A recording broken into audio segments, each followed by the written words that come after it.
Open horror story YouTube channel पर आपका स्वागत है। भूत प्रेत पिशाच और शैतानों की रोमांचक कहानियाँ आपको इस चैनल पर सुनने को मिलती हैं। अगर आपको ऐसी ही कहानियाँ सुनना पसंद है तो हमारे इस चैनल को सब्सक्राइब कर लें।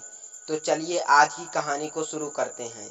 यह बात उन दिनों की है जब मैं कॉलेज में था। कॉलेज की ओर से हम सभी को कैंप करने के लिए जंगल में ले जाया गया था। उन दिनों हल्की ठंड थी। हम सब ने पूरी रात कैंप फायर में डांस करने और गाने आदि का प्रोग्राम तय किया। मुझे और मेरे सभी साथियों को कैंप में आग जलाने के लिए लकड़ियां इकट्ठा करने का काम सौंपा गया। हम सब साथ निकले थे, लेकिन मैं जंगल के प्राकृतिक सौंदर्य में भटक गया और अकेले ही बहुत दूर निकल गया था। अचानक आसमान बादलों से भर गया और भारी गर्जन के साथ बारिश होने लगी।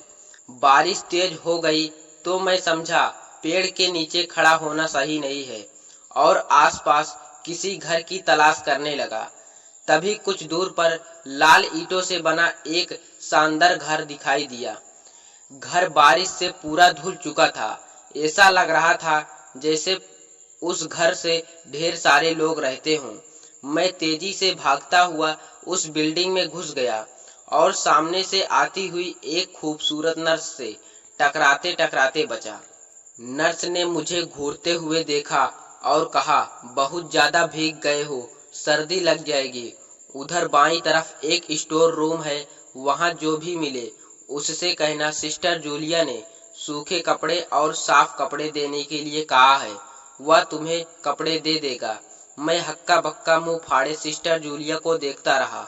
मुझे समझ नहीं आया कि मैं क्या करूं।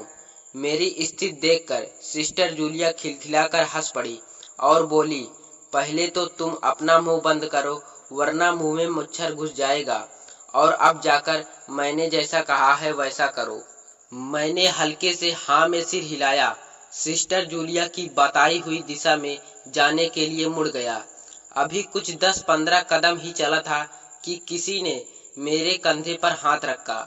मैं चौंक कर पीछे मुड़ा और मेरे सामने आर्मी की वर्दी में मुस्कुराता हुआ एक युवक खड़ा था। मेरे आश्चर्यचकित चेहरे को देखकर उस युवक को हंसी आ गई। उसने धीरे से कहा, मैं कैप्टन विनोद हूँ। यह हमारे देश की आर्मी का हॉस्पिटल है। कैप्टन विनोद की बात सुनकर मैं आश्चर्य हो गया। मैं धीरे धीरे सामान्य हो गया। मैंने कैप्टन विनोद को सिस्टर जूलिया की कही बात बताई। मेरी बात सुनकर कैप्टन विनोद के चेहरे पर रहस्यमयी मुस्कान आ गई। कैप्टन विनोद बोले, तुम सिस्टर जूलिया से भी मिल चुके हो? जी हाँ, क्या मतलब है आपका? कुछ नहीं, चलो मैं तुम्हें सूखे कपड़े देता हूँ। तुम कपड़े चेंज कर लो, नहीं तो सच में सर्दी लग जाएगी। मैं कैप्टन विनोद के पीछे पीछे एक बड़े से कमरे में पहुंच गया। कमरे के चारों तरफ हरे रंग के पर्दे लगे हुए थे। एक बड़ा सा बेड पड़ा हुआ था। बेड के सामने एक सोफा था। बीच में एक टेबल था जिस पर 2 गिलास, एक बड़ी बोतल और 1-2 पत्रिकाएं पड़ी हुई थी।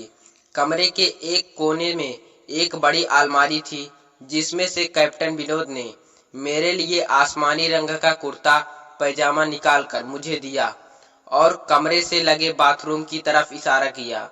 मैं बाथरूम से कपड़े बदलकर जैसे ही निकलने लगा, मेरी नजर बाथरूम की एक दीवार पर पड़ी।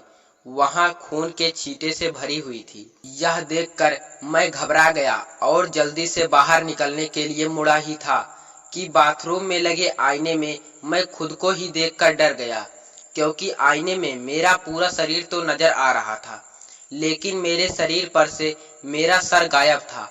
अब मुझे डर लगने लगा और मैं हड़बड़ाकर बाथरूम से निकल गया। मुझे इस तरह बाहर निकलते हुए देखकर कैप्टन विनोद ने हंसकर पूछा, क्या हुआ? अरे हाँ, तुमने तो अभी तक अपना नाम ही नहीं बताया। मैं वहां से निकलने लगा। तभी कैप्टन विनोद बोले, कहाँ जाओगे? बाहर बहुत तेज बारिश हो रही है, लेकिन तुम अचानक जाना क्यों चाह रहे हो, यह मैं समझ नहीं पा रहा हूँ। मैंने कैप्टन विनोद से कहा, आपकी बाथरूम की दीवार पर खून के छींटे से भरी हुई है और बाथरूम में लगा आईना भी कुछ अजीब है। उसमें मुझे मेरा पूरा शरीर तो दिखाई दिया, लेकिन मेरा सिर गायब था। अब मैं यहाँ बिल्कुल भी नहीं रुकूंगा। बारिश में ही भीगता हुआ मैं अपने कैंप तक पहुँच जाऊंगा। यह कहते हुए मैं कमरे से बाहर जाने वाले दरवाजे की तरफ बढ़ने लगा। रुको! तभी कैप्टन विनोद की कड़कती आवाज गूंजी। तो आखिरकार तुमने सब कुछ देख ही लिया। जी, क्या मतलब है आपका? डर के मारे मेरी आवाज दब रही थी। मतलब चाहे जो हो जाए, तुम तब तक यहाँ से नहीं जा सकते जब तक मैं तुम्हें कुछ बता ना दूं। क्या बताना चाहते हो आप?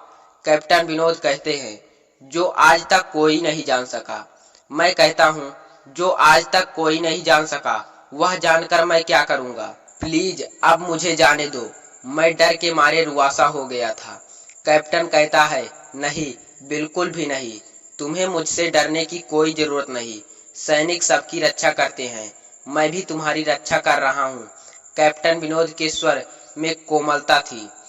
आओ मेरे साथ इस सोफे पर बैठ जाओ। मैं तुम्हें एक कहानी सुनाता हूँ। पूरी कहानी सुनाते ही मैं खुद तुम्हें तुम्हारे कैंप तक जीप में छोड़कर आऊंगा। तुम अपने कॉलेज कैंप से बहुत दूर आ गए हो। वहां तक अब तुम पैदल चल के नहीं जा सकते। कैप्टन के स्वर में न जाने कैसी मधुरता थी। मैं जाकर उनके बगल सोफे पर बैठ गया। कैप्टन विनोद कहने लगे, दुश्मनों ने धोखे से हमारे अस्पताल को अपना निशाना बनाया। दुश्मन हमारे सैनिक की वर्दी में हमारे ही एक घायल सैनिक को लेकर आए। वह घायल था और हमारे देश के सैनिकों ने उसे बहुत ढूंढा, लेकिन वह नहीं मिला। दुश्मन ने साजिश के तहत उसे घायल होते ही कहीं छुपा दिया था। अचानक से अपने खोए हुए सैनिक को अपने हॉस्पिटल में देखकर सभी खुश हो गए और बिना अधिक जांच पड़ताल किए हॉस्पिटल के गेस्ट रूम में घायल को लेकर आने वाले विशेष अधिकारियों को ठहरने की इजाजत दे दी। अभी उस सैनिक का इलाज चल ही रहा था कि जोरों से ब्लास्ट हुआ और एक ही पल में पूरा हॉस्पिटल एक पल में खंडहर बन गया। मैंने बोला, लेकिन हॉस्पिटल तो आज भी अपनी शानदार स्थिति में है। मेरी बात को अनसुना करके कैप्टन विनोद ने अपनी बात जारी रखी। कोई नहीं बचा उस ब्लास्ट में। दीवार पर पड़े खून के छींटे भी उस ब्लास्ट के मरे हुए कर्मचारी के थे। मैंने फिर कहा, हाँ, पर यहाँ तो हॉस्पिटल मुझे खंडहर नहीं दिख रहा। कैप्टन विनोद के चेहरे पर रहस्यमयी मुस्कान फैल गई और उनका चेहरा अजीब से भावों से भर गया। मैं उनके चेहरे को देखकर अंदर तक दहल गया।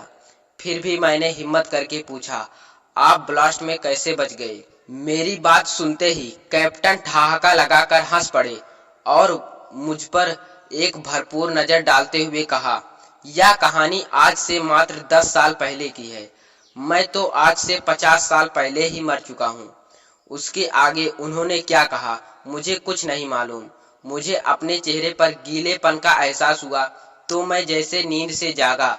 मेरे सभी सहपाठी और टीचर मेरे चारों तरफ खड़े थे। जैसे ही मैंने आंखें खोली, मेरे सर ने कहा, शुक्र है तुम्हें होश आ गया। मैंने बोला, तो क्या मैं बेहोश था? टीचर, हाँ, तुम जंगल में न जाने कहाँ भटक गए थे। जब सभी वापस लौट आए और तुम नहीं आए तो हम सभी मिलकर तुम्हें ढूंढने निकल गए। बहुत दूर जाने के बाद हमें एक जीप आती हुई दिखाई दी जिसमें एक आर्मी ऑफिसर तुम्हें पीछे की सीट पर सुलाए हुए लेकर आ रहा था और उन्होंने हमारे कैंप को ढूंढ रहा था। उन्होंने हम सबको भी जीप में बैठाया और कैंप तक छोड़कर वापस गए। हमने उन्हें रोकने की बहुत कोशिश की, लेकिन वे यह कहकर चले गए कि अभी नहीं रुक सकता, एक जरूरी काम है। जब हमने उनको तुम्हारे बेहोश होने के बारे में पूछा तो वे यह कहकर चले गए कि सोमेश ही इस बात का जवाब देगा और जो भी बताएगा वह एक एक अक्षर सच होगा। सब उत्सुकता से मेरी ओर देखने लगे। मैंने धीरे स्वर में कहा, क्या उनका नाम कैप्टन विनोद था? सर ने हाँ में सिर हिलाया। मैंने सबको उधर चलने के लिए कहा जहां से सभी ने कैप्टन को आते हुए देखा था। पहले तो सर ने जाने से मना कर दिया, लेकिन मेरे बहुत कहने पर वे मान गए। सुबह होते ही हम उधर गए। मैं उस जगह पर पहुंचकर देखा तो आश्चर्यचकित रह गया, क्योंकि वहां एक अधजला खंडहर था। वहीं पर एक टूटे पत्थर पर लिखा था आर्मी हॉस्पिटल। मैंने सभी को पूरी बात बताई। तो दोस्तों यहीं पर ये कहानी खत्म होती है। अगर आपको ये कहानी पसंद आई हो तो हमारी वीडियो को लाइक करके चैनल को सब्सक्राइब कर देना। तो आपको मिलते हैं अगली कहानी में, तब तक के लिए धन्यवाद।